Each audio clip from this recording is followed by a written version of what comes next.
thing on? Check, check. This thing's going good, eh? Hey, boys and girls, Tommy Morris here live from the Rusty Nail on Detroit City TV. How's it going? Yeah, you hear a bunch of music in the background. You hear, see some artists going on here. Chizzy in the background doing this fantastic work. It's a great night here at the Rusty Nail, all in the name for a homeless benefit. Jimmy McCarty jamming for the homeless. And I'm going to make my way over here. We got the internationally renowned Chizzy in the house here.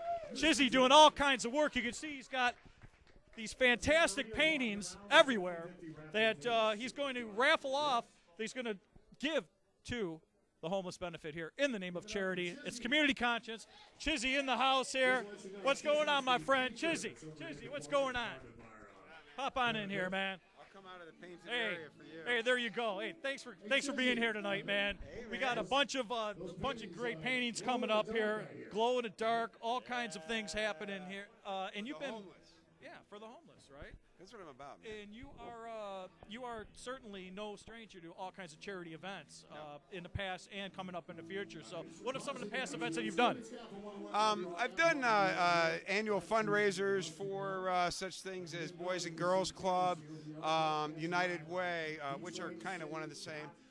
Ronald McDonald House, Detroit, Ronald McDonald House, Ann Arbor, Ronald McDonald House charities in general. I did a lot of work with those people. I started art programs and raised money to help out those charities. So everything I do has to do with charity. It has to do with giving. It has to do with not taking, but always giving to people that are in need or a group that's in need. Something that I've experienced in a lot of ways personally. So how did you, and you mentioned that you just experienced a lot personally. How did you get involved with this? How did you start with this? And what was the motivation behind it? Well, I've been homeless. When I was young, I left home at 14 years old, and I had to fend for myself a lot of times. Living in the woods was not any big deal because you learn to survive. You learn to, and the great thing was so many people, being so young, would come to my aid and would help me.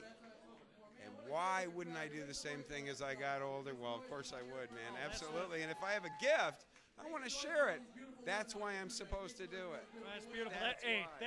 That's what it's all about. It's about community. It's about charity. And so, some of your growing up, some of your, I guess, artist icons. Who do you look to? Who do you try to? Now, I know every artist has their type of style, but who do you look up to in our community? It's funny because there's so many different types of art that I do. I take leftover construction lumber and I carve it into fish. And then I paint those and dip those in bar-type resin, you see on the top of a bar. And then those glow in the dark, too.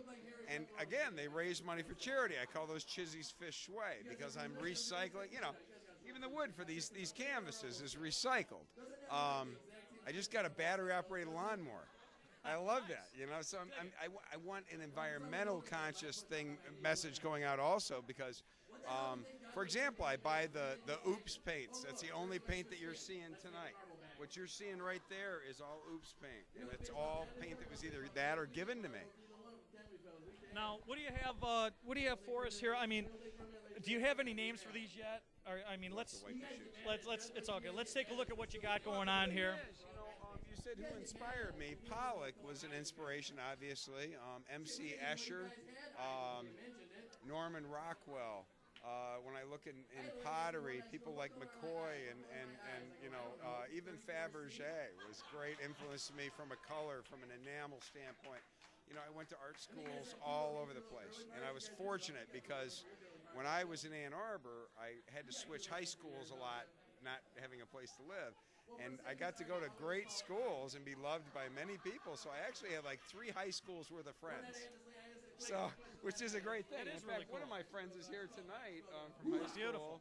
And, she came out to support me, and that's happened a lot. I went to my elementary school. I donated a painting. And it's because a lot of the school programs for art and music have been cut. And I want the message sounding to these children that they are important, that they should never stifle that feeling or that emotion that they can put into art or music. Right. It affects you. Absolutely. Television is an art, is a media. I've created commercials myself, And I'll tell you, to put all that together, to write the copy, to bring the people, to get the idea, the concept, is creative. So we have to bring this back, and they're the future. They're going to be the voters. Now, you have some of the things that you have going on so far. I mean, if we stroll over here a little bit, I got you. Yeah. If we stroll over here a little bit. Now, when you do this, is there like any type of? I mean, it seems like it's just absolutely whatever hits your mind right off the bat. You know what I mean?